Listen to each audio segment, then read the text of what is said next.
The moon is full, the breeze a chiller. It's a night for ghostly thrillers.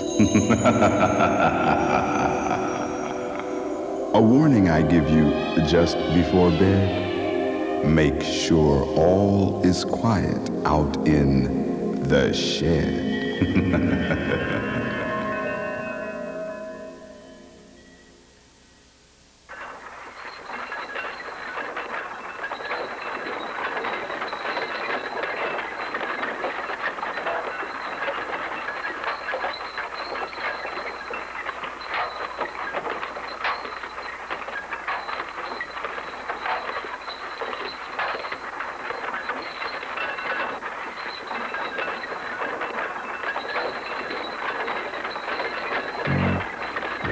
There was once a peddler who arrived with his pack of goods at a remote farmhouse in the Green Mountains of Vermont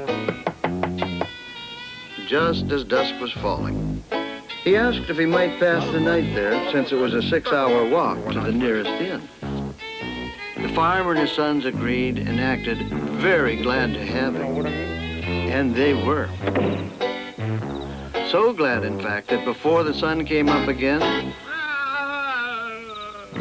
they had murdered the peddler, robbed him, and buried his body under the dirt floor of the shed behind the kitchen. They got away with it, too. As the years passed, more settlers came to that region.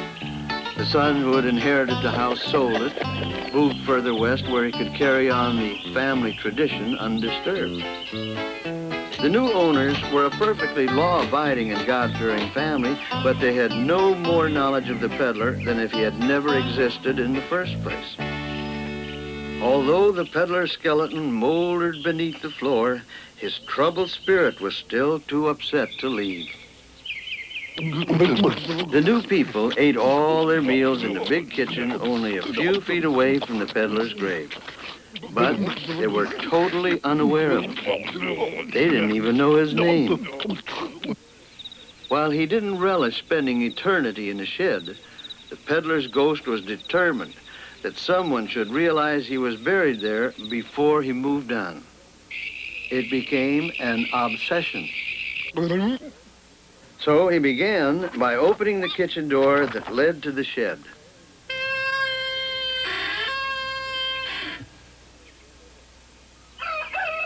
Next morning, while the peddler watched, the farmer's wife came in to make breakfast. She slammed that door without even looking at it. That night, the ghost opened the door again. At dawn, the eldest son walked right through without noticing, tramped over the grave, and out the back door of the shed to the woodpile.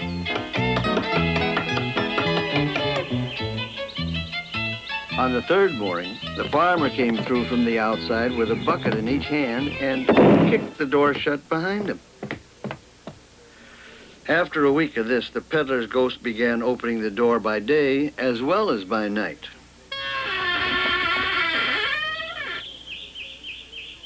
All that happened this time is that the children were blamed for letting in drafts, and the children accused each other of being the culprit.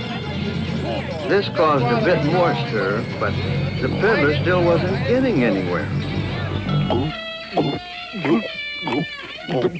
When the door slowly swung open in full sight at breakfast, the farmer told his eldest son to fix the latch. The boy tinkered for the better part of the morning. When he finished, he showed off his handiwork to his father. But it didn't last very long. The farmer said he'd fix it himself. Took the whole next day to do it, but before the family went to bed that night, the farmer had installed a small but sturdy lock on the door. He hung the key on a nail driven into the frame. The peddler was not pleased, but neither was he deterred at what the farmer had done. At dawn, the door stood open as usual. The farmer began sleeping with the key on a cord about his neck. Still, the door kept opening. The farmer rehung the door, sanded the sill, checked the pintles, and added a strong bolt under the lock. Now the ghost was tired of being polite.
The farmer took to his bed for 3 days.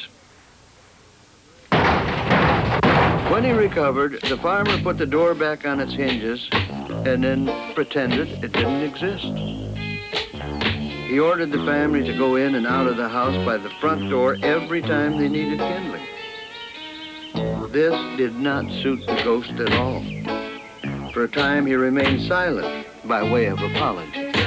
But after a week had passed, he began slamming the door at intervals.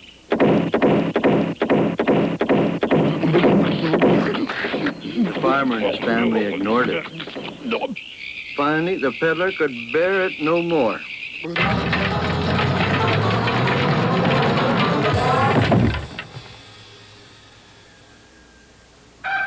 As soon as it was daylight, the farmer and his eldest son attacked the pile of debris with the intention of hauling it away and burning the lot.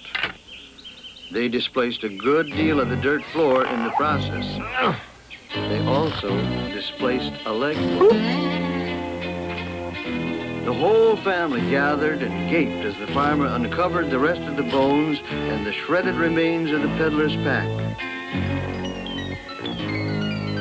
Everyone was thinking the same thing, but no one dared say it. The eldest son picked up a corroded piece of metal and blew the dust off it. It was a watch case, broken, but inscribed with a name.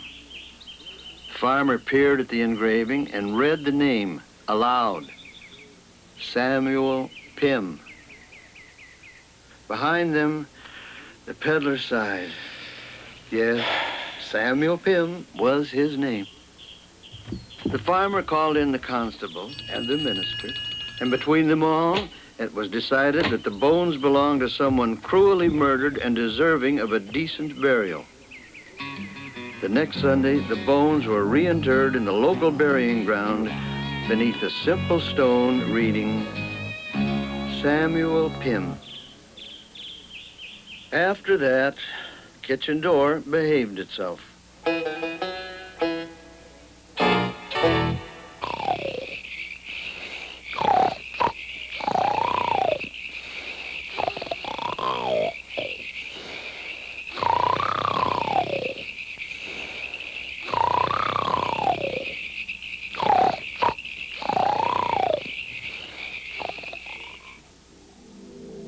Bones under the shed might make you quiver, but untold noises will make you shiver.